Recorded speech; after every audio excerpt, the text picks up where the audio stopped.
আসসালামু আলাইকুম ওয়া রাহমাতুল্লাহি ওয়া বারাকাতুহু। জাতীয় নেতৃবৃন্দ, উপস্থিত সাংবাদিক ভাইয়েরা, আপনারা জানেন আমরা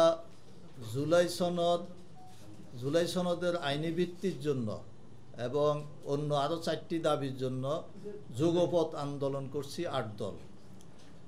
তো ইতিমধ্যে সরকার আদেশের মাধ্যমে জুলাই সনদের আইনি ভিত্তি দিয়েছে, কিন্তু চূড়ান্ত আইনি ভিত্তি গণভোট, এবং সেই গণভোটের দাবি আমরা করছিলাম যে জাতীয় নির্বাচনের আগে যেন গণভোট হয় বা গণভোটের ব্যবস্থা করা হয়, সেটা আমরা দাবি করেছিলাম। কিন্তু সরকার জাতীয় নির্বাচন আর গণভোট একই দিনে দিয়েছে। তো আমাদের অন্য আরও 4টি দাবি ছিল। একটা হলো ফ্যাসিবাদের বিচার। ইতিমধ্যে ফ্যাসিবাদের প্রধান লেডি ফেরাউনের মৃত্যুদণ্ডের রায় ঘোষণা করা হয়েছে। আমরা মনে করি এর মাধ্যমে ফ্যাসিবাদ ভবিষ্যতে আর কেউ হওয়ার চিন্তাভাবনা আর করবে না, এবং কথায় কথায় গুম খুন যারা ক্ষমতায় বসবে তারা সেটা করার সাহস পাবে না। আমরা মনে করি এটা একটা ন্যায় বিচার হয়েছে, এবং উন্মুক্ত আদালতের মাধ্যমে যে রায় হয়েছে এটা অত্যন্ত উপযোগী এবং ইনসাফ ভিত্তিক রায় হয়েছে। এবং আমাদের আরেকটি ছিল পিআর।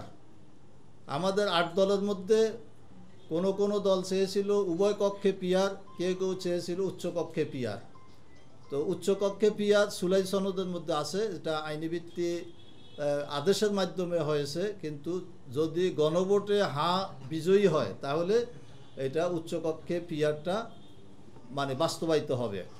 আরেকটা ছিল আমাদের দাবি লেভেল প্লেয়িং ফিল্ড। আপনারা জানেন যে ইতিমধ্যে বিভিন্ন জায়গায় খুন খারাপি হচ্ছে। কয়েকদিন আগে পল্লবীতে বিএনপির একজন নেতা খুন হয়েছেন। এই যে বিভিন্ন জায়গায় খুন হচ্ছে, আমরা এই সমস্ত খুনের নিন্দা জানাই। আমরা মনে করি নির্বাচন সুষ্ঠু এবং সুন্দর যদি করতে হয়, অংশগ্রহণমূলক যদি করতে হয়, তাহলে লেভেল প্লেয়িং ফিল্ড তৈরি করতে হবে। এর জন্য প্রয়োজন হইল চিহ্নিত সমস্ত সন্ত্রাসীদেরকে গ্রেফতার করতে হবে, অবৈধ অস্ত্র উদ্ধার করতে হবে, এবং বিভিন্ন জায়গায় সরকার যাদেরকে পোস্টিং দিচ্ছে সেখানে নিরপেক্ষ ব্যক্তিবর্গদেরকে ডিসি, এসপি, ইউএনও এবং ওসি নিয়োগ দেওয়ার ব্যবস্থা গ্রহণ করে লেভেল প্লেয়িং ফিল্ড ঘোষণা করতে হবে এবং সেটা বাস্তবায়ন করতে হবে। পঞ্চম দাবি ছিল আমাদের জাতীয় পার্টি সহ ফ্যাসিবাদের দোষরদেরকে নিষিদ্ধ করা। সেটা এখনও হয় না এবং এটার কোনো উদ্যোগও আমরা দেখতে পাচ্ছি না।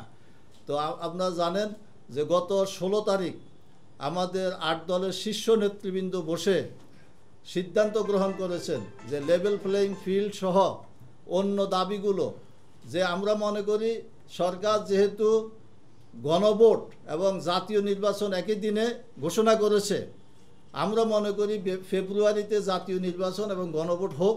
আমরাও চাই নির্ধারিত সময়ে নির্বাচন অনুষ্ঠিত হোক, তবে গণভোটে যেন বিজয়ী হয়। এই জন্য আমরা আমাদের 8 দল প্রচার, প্রপাগান্ডা এবং বিভিন্ন মিটিং মিছিলের মাধ্যমে সেটা আমরা আওয়াজ তুলব এবং জনগণকে সচেতন করব। তার কারণ যদি জুলাই সনদ গণভোটের মাধ্যমে চূড়ান্ত আইনি ভিত্তি না পায়, তাহলে আওয়ামী ফ্যাসিবাদের মতো নতুন ফ্যাসিবাদ আবার জাতির ঘাড়ে উঠে বসবে।